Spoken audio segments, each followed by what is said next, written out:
In superannuation, this is another ideological swamp, and I know you climbed into them yesterday, but what is Dr. Chalmers, apart from being, as I called him, the Greta Thunberg of economic policy, what is he on about superannuation? Why does he want to legislate the reason for super? Isn't superannuation about simply building up a pool of savings for retirement? What does Chalmers mean when he says super should provide incomes in an equitable and sustainable way? Isn't that government seeking to direct and manipulate our savings? Well, of course it is, and you've now got his former boss, Wayne Swan, who's a very senior figure within the industry super funds, where the unions have significant control. And there are two reasons, Alan. I mean, one is that the Labor Party always believe that they can do better with your money than you can, and they always believe in higher taxes because they always spend more. So first they'll come after people with higher balances and higher returns in their superannuation funds. They'll tax those, as they want to tax individuals on higher incomes.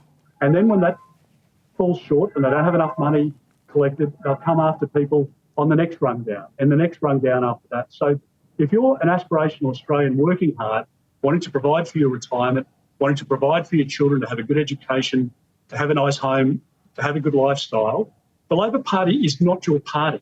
And if the Labor Party is saying to the Australian public that you can have an asset class in your superannuation that the industry super funds run that allows your money that you've worked hard for, that you've put into your industry super fund account, to be used to buy somebody else a home, somebody you've never met, that it's okay in Jim Chalmers' model for your money to be used to buy a complete stranger a home, but you can't use your superannuation toward your first home. That was our policy at the last election. And importantly, we said when you sell the home and there's an uplift in the value, that you put the contribution and the uplift back into super so that it continues to compound to provide you with adequacy in retirement. Tell you what, it's a complete ideological position. This is socialism gone mad. Well, viewers, I just say to the viewers, there's over $3 trillion in superannuation. That's more money than all the banks have. Now, just before we go, Peter, didn't Chalmers bell the cap on Monday when he said that superannuation reforms would enable investment by funds? Now, that's more than $3 trillion, more money than the banks. But Chalmers said reforming super means that money could be invested in projects that, quote, boost housing supply, manage climate change and spur digital transformation. That's what Chalmers said. Peter, if superannuation funds today believed those projects were sensible investments, they could do all that now, couldn't they?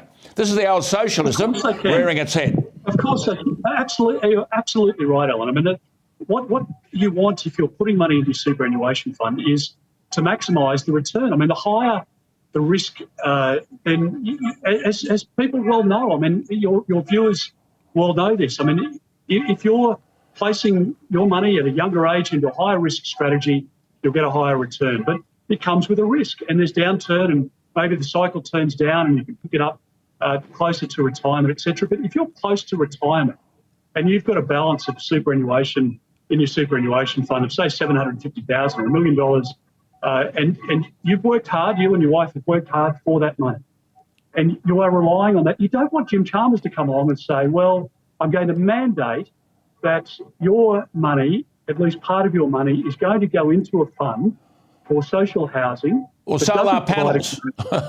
A commercial return, or solar panels that you're not so into, but there's no commercial return. And you want the best possible return on your money so that you can enjoy retirement, bequeath your children some money, help them out to buy their own home, whatever else. That is the great aspiration, and that's what the Liberal Party believes in.